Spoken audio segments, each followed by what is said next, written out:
Hey,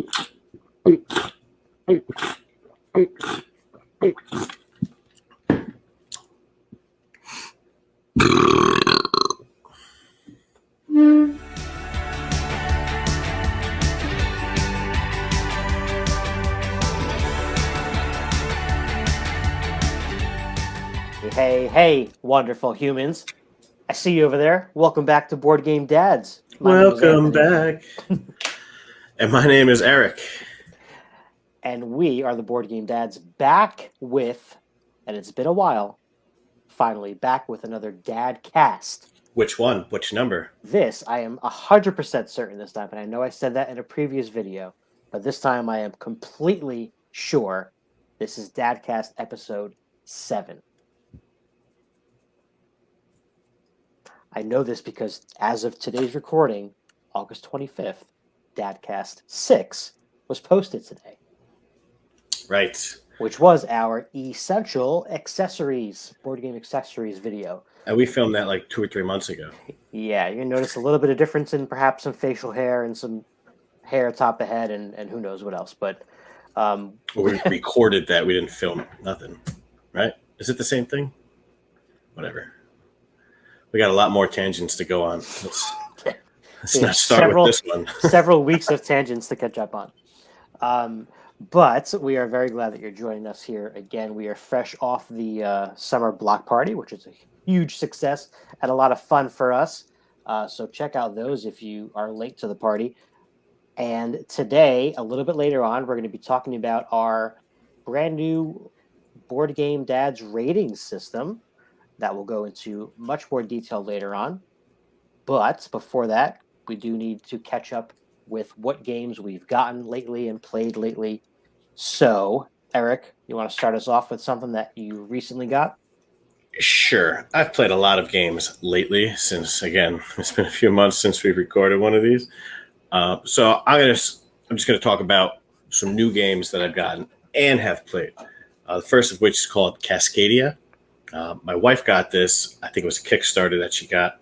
Mm-hmm. And it's cool. It's a tile placement game, and so you draft this tile, and it comes with some kind of animal token, but you don't have to play that tile. You can play a different tile, and then you can put that animal tile somewhere. I don't know. We only played it once. It was cool. It looked really cool, and each animal scores in a different kind of way, and each animal comes with like 4 or 5 different cards that all are a slight variation of that same kind of scoring. Okay.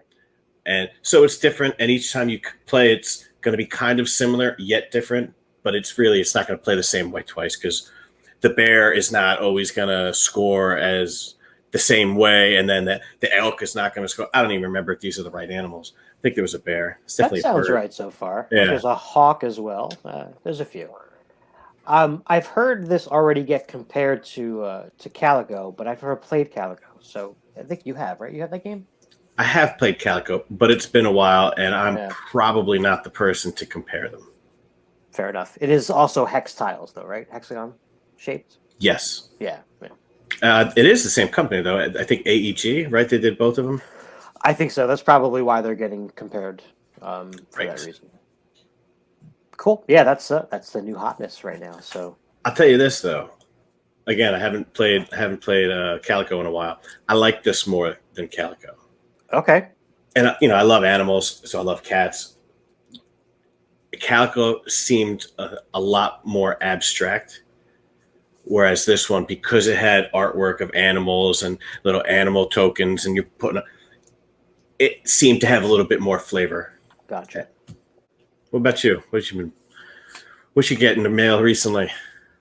In the mail recently. All right, I'll do that. So I got I ordered a couple things from Game Nerds. First off, I got an expansion to a game that I really like that I didn't even know had this expansion, actually. That's the Isle of Cats. Late Arrivals. I had no idea this was a thing. It comes with 2 new boards so that it makes the gameplay up to 6, and a bunch of new cards and a couple more tokens and things like that. I like this game so much. I like the artwork a lot. So having more boards that are also double-sided, right? And artwork is different on both sides. It's pretty cool. And I did back the Kickstarter, the Kittens one. Nice. So looking forward to getting that as well. I really like this game, so getting more stuff for it, I'm all on board. And in the same package came a game that I didn't think was even out yet, but apparently it is, and it shipped pretty quickly, and that's Castle Party, Hmm. which Oh, I see. is Is that a Halloween themed game? it is a Halloween themed Oh, polyomino game cool. with the caveat Is that here a roll and that write? it's a flip and write. Yeah, it's a flip and Cool. write, but you're building or you're sort of constructing the shapes that you're going to draw like as a group, I think, Hmm. and then draw them on your player board. I think it comes with several different boards and some pretty cool little, I don't know, I guess definitely cartoony artwork, but I mean, this is right up our alley. Oh yeah, that looks super interesting. Yeah, I so definitely want to check that out. want to check that one out. All right, what else you got? All right, so along the same lines as Cascadia, we also got Meadow recently. Right. Yeah, so another game with animals. This one we've played twice, so I know a little bit more about it. But it's a set collection game, and each card that is in the game, there's like, I don't know, over 200 cards or something, has like unique wildlife art. And then there's an index in the game where you can, if you get a card, it's got a number on it, you can look it up and it'll tell you like what that plant or butterfly or bird or whatever it is. So it looks really cool. So already we're intrigued and we want to play this game. So you get like this little token, and there's two boards. One of them has cards on it in a grid, and you can play this token either on this one board or on this other board that pretty much has nothing. And if you play it one way, it's facing with an arrow, and it has a number, and it'll tell you whichever column or row you play this in, you're going to get the third card. So you put it over here and you count three, or you put it over here and you count three this way. Okay. And that's how you get a card. And then you can play that card. Or you can take that token and turn it around so it doesn't have the arrow pointing and play it on this other board, and it'll give you whatever special power is on the token. So it's interesting, right? There's not a lot of games that have that same kind of thing where you can choose something over here. And already just putting this down and having to pick, the second card, that's different. I don't have I've never played a lot of games, any games really, that have that kind of thing that I can remember. So you take this interesting, different game and you make it set collection, which I'm not a big fan of. But you add all this cool artwork, and we really liked the game. I liked it a lot. So that one will definitely be making it back to the table soon. I feel like there's a list you could make of games that you like that you like shouldn't like because it's about it has a mechanism that you don't normally like. I feel like that happens to you a good bit. I think it's more of I don't know what I'm talking about. So like if I tell you, oh, you know what, I don't really like that kind of a game, I'm wrong. Maybe it's just that I don't like to buy that type of a game. Okay. All right. So I let's don't know. make that list. Then you tell me what you think you don't like, and then I'll be like, oh, you like this, you like this, you like this. So you're wrong. I mean, exactly. I could do that. I don't like. I don't like really nasty games like Survive, Escape from Atlantis, but I love that game. I don't like a lot of set collection, but I like a lot of games that have set collection in them. But sometimes it feels like just boring old. You get a hand of cards. It's like playing Go Fish or Old Maid. You try or Rummy or something like that. Yeah. And that I don't care if it's Rummy, but it has different artwork on it. That's just boring to me. I don't want to get a game that's just a deck of cards, right? And it's set collection. So if it's a small portion of the overall game, it's different. If the whole main goal is set collection, it's kind of a downer for you. Yeah, I get it. That makes sense. So in addition to the summer block party, August was my birthday, and I got a good amount of games for that occasion. So I'll talk about some of those. This first one is a little card game about birds, back on the animal train here, called Piepmats. Piepmats. Little songbirds in German. I didn't even know that this is by Matt Riddle and Ben Pinchback, who designed Fleet the Dice game and the upcoming Three Sisters. So I'm apparently beginning to like them as a team here. Just a little card game. You have a little card that has a bird feeder, and there's 2 or 3 spots that birds are going to go get some seeds at, and they have a value on them. And then in your hand, you're going to have other bird cards that have values on them. You play one basically to like wait in line at these 2 perches to get food. And if the total value of the bottom cards, the birds that are waiting, is greater than the bird that's currently at the bird feeder, you're going to then take one of these points cards equal to the difference. So basically, if there was a bird feeding at the feeder that was a value 6, and you play a card that makes this line add up to 10, you're going to take the 1, 2, 3, fourth card from that feeder to get those points. And then at the end of the game, you're going to get points for having like the most of each color, species of bird. They're separated by color. Males and females, like pairs of male and female, are going to get you bonus points as well. It's fun, really quick. It felt like an old card game that was just like a deck of cards or something, but Right. it's not. I mean, not that I know of anyway, but it had that feel to it, which I think is why I liked it so much, and it's gotten back to the table a few times already. So It has that look to it too. I look at that and I think I would never even pick that game up at the board game store to look and see if it's interesting. It's just It's got a boring cover, a weird name that I don't know what it is. It's got a bird on it, so maybe I'll German. But it's a weird name. Cover is not doing much. It's a weird name because it's German. Right. The game was called Little Songbirds. You wouldn't say it's a weird name. I know, but if I see that at a board game store, part of me is going to think maybe it doesn't have English rules, even though it's being sold here in America. It does come. I can't help the weird things that my brain thinks up sometimes. Oh no, this is not that game. There's another game that Castle Panic came with like 5 different languages, I think, of rule book. Anyway. But yeah, that game would not draw me in. That just doesn't. I'd have to play that. You'd have to talk me into playing that first, and I'd be like, "Oh, this is cool. I'd check it out." But yeah, I wouldn't just get that. I'm gonna call it a hidden gem for now, for that reason. Okay. All right, what's next? So recently we got the Toy Story deck building game. I think it's called Obstacles and Adventures. Yeah. And it's super simple. We played it once, so we just only played the first adventure.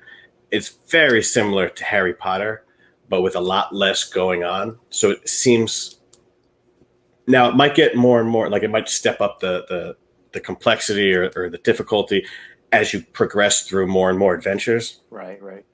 But it seems like an easy version of Harry Potter.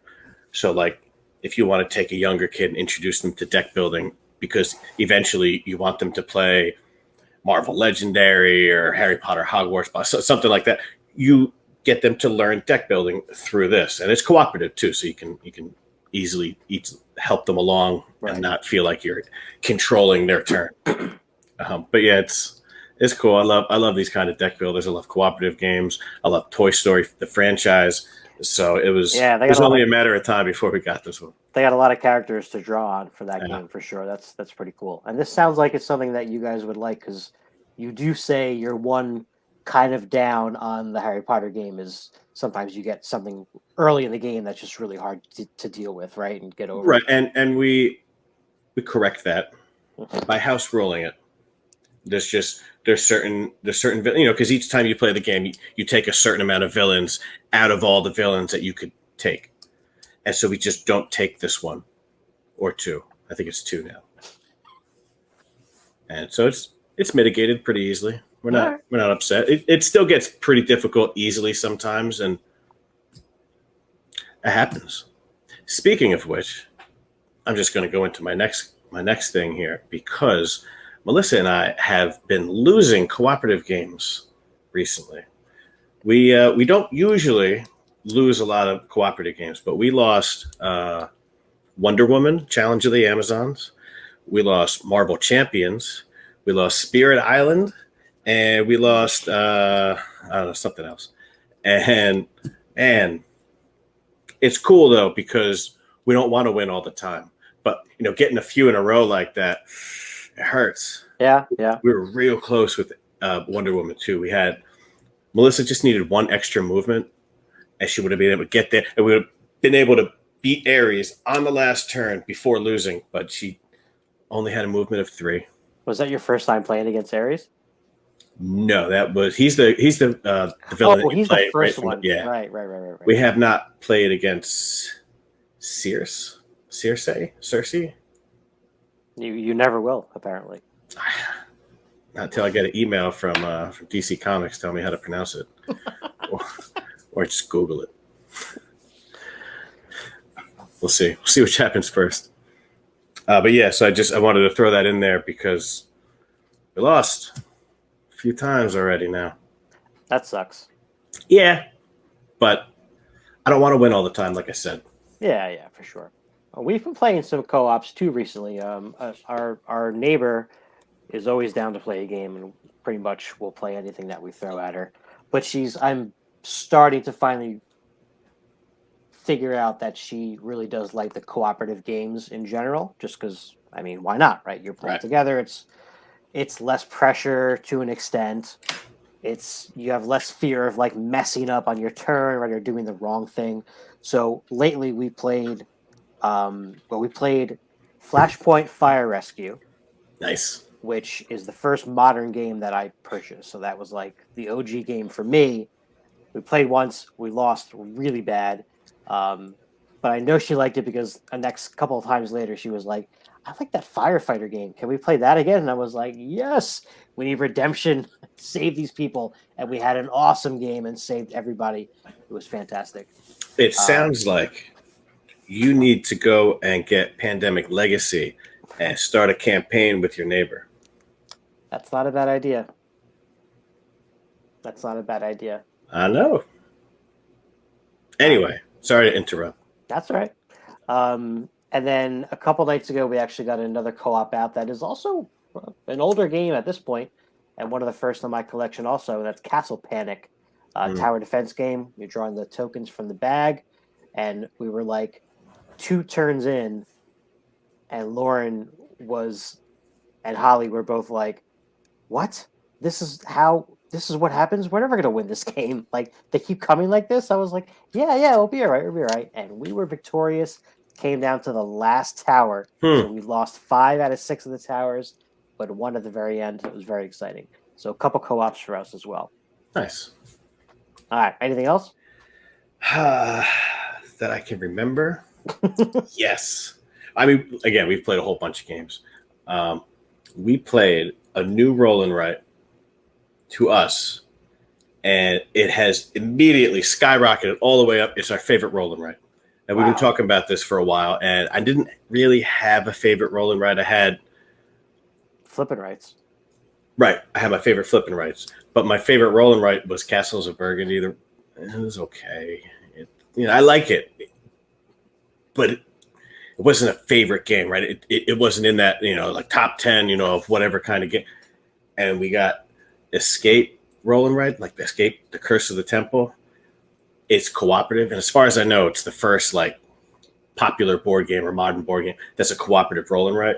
Man, I love it. We both loved it. It's cool. You get a certain amount of dice, and on your turn, you roll 2 of them at a time, and you decide if you're going to keep those dice or give them to the other players, and then you roll 2 more, and you decide the same thing.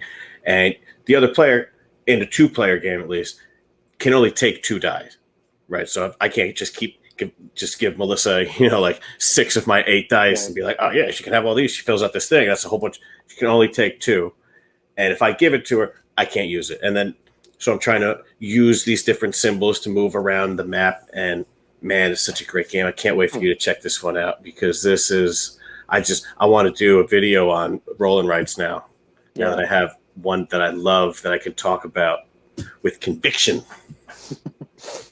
So do you win in a similar manner to Escape? You have to get out of this area? Yes. So the game, there's a board, there's a paper, and then there's another paper. And one of the papers is this temple that you're in. And it's got, all these, like a grid of, 25 rooms or something like that. And each player has the same grid. The whole thing's the same. My page is the same as your page. And I'm marking mine up with, the symbols that I get moving from room to room to room.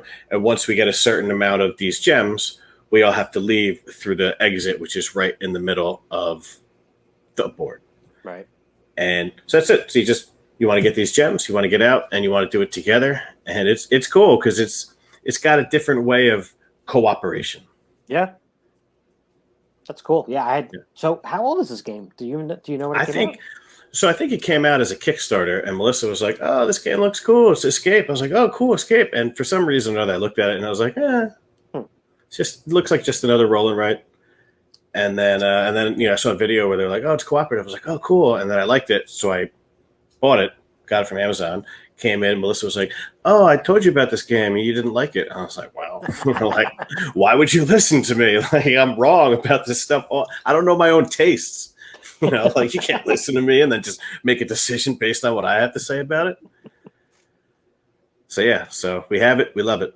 Cool. Yeah, Yeah. that sounds great. I love the endorsement. I'll definitely check that out. Oh, I finally got summer camp. Did not play it yet, but I am looking forward to it.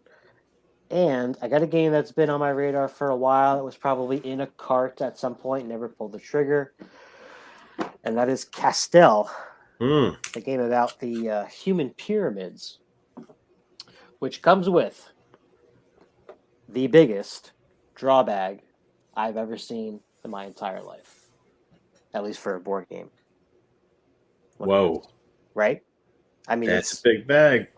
When it's unfolded, it's bigger than the box. So I was going to say when the box Carcassone's got a pretty big bag, but I think that one's got to be. No, this is definitely bigger. This could fit on my head. Almost.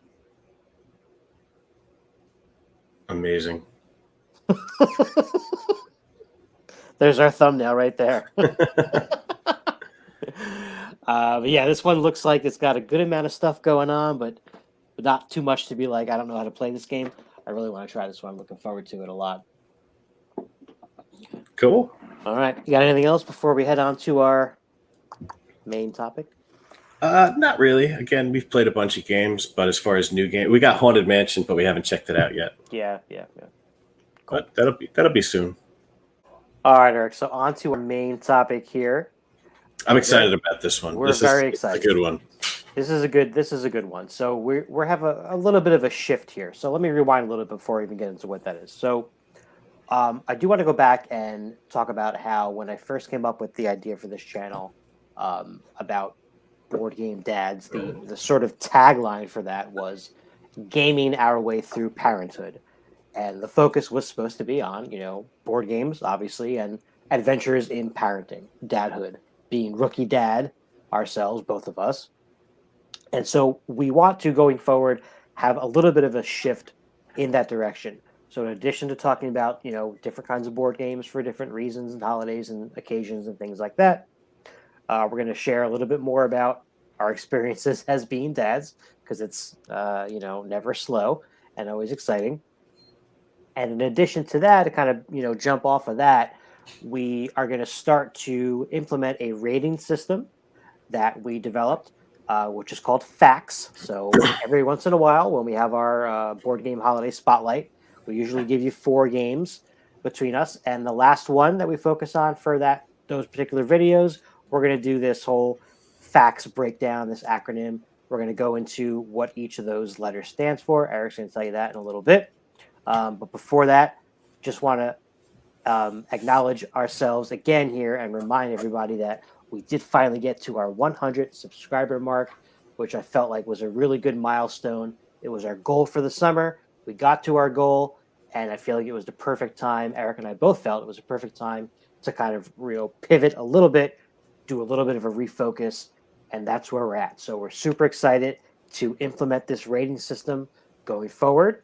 And we're going to break down real quickly what the letters stand for. So let's get down to the facts here. FACTS, our new acronym, our new rating system. What does the F stand for? The F stands for, is this game fun for the family? Are the adults going to enjoy it as much as the kids? Right. Is this a game that you would play without kids and still have fun with it? Or is it just like the kid picks it and you're like, all right, let's play, Candyland again? I think in this category a lot, we're going to be talking about, cooperative versus competitive games, right, just because you get your less, feelings hurt and less, right, I don't know, incidents in a cooperative game, I would imagine normally but there's exceptions, I'm sure. Yeah, there's not a lot of take that. Exactly. So it's going to be like, exactly. but Daddy. Like we all lost. Sorry, kid. So we can all be sad Right. together. All right. How about the A? The A is for the appeal to the age range, whether or not the theme and the artwork is going to be engaging for a child. Right. Is it going to be some boring looking box cover and art, or is it going to be something like robot dinosaurs on skateboards? You know, like there's something that the kids want and there's something that they don't. Right. Yep. Agreed. Moving on to the C, we've got components. And this is basically everything that comes with the game, right? The board, the tiles, the cards, the dice, the meeples, everything. Yeah. You know, how are they functional? Do they make sense in the game, or are they just like over the top unnecessary? How good quality are there? Like, do you need to get upgrades for these particular components? And are they sturdy? Are they gonna hold up to a child taking it and throwing it up against the wall when he's told to roll a die? Exactly. How well is this going to hold up for multiple plays with children, for sure? All right, on to the T. What's next? T is for teachability. Teachability. How easy can you teach this game? How fast can you start playing this game, right? How many things are there to explain? How many choices are there on your turn? Or is it like there's one thing that you do? And, that goes into a little bit of the complexity of the rules and things like that. But it's basically how easy is this game to explain to somebody to get it played. Yep. All right. Wrap it up. We got S. Take it. The S is for the skill set. So because we're trying to focus on kids playing these games, to us it was, what are they going to take away from this? Like, what are they learning? I don't mean necessarily information, facts, which, I mean, they still could, depending on the game, but what types of skills are they going to take away from this? And that's going to focus a lot on the mechanisms in these certain games, right? Does this game introduce card drafting? Does it introduce, action selection, things like that? So what are the kids going to walk away with from this experience that will then aid them potentially in learning a new game that has another skill set? Those are the facts. Those are the facts, guys. Those are the facts. So that's where we're at. New rating system, and there'll be some kind of a fancy graphic at some point for this thing too, I hope. Sure. But yeah, that's where we're at. We're excited to get rolling on this new sort of pivot here, and we'll be back next week because right around the corner is fall. And fall means Halloween. Leaves. And leaves, yes, but Halloween. So we've got a special Halloween event planned for you folks.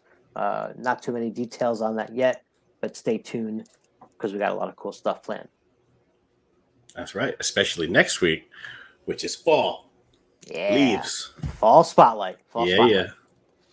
All right, my friends, thanks for hanging out with us. If you have any comments about any of the games we talked about today, or if you have any particular questions for us, we'd love to hear from you. So let us know in the comments below. Be sure to like and subscribe. And until next time, my name is Anthony. And my name is Eric. We're the Board Game Dads. We'll see you next time. Bye.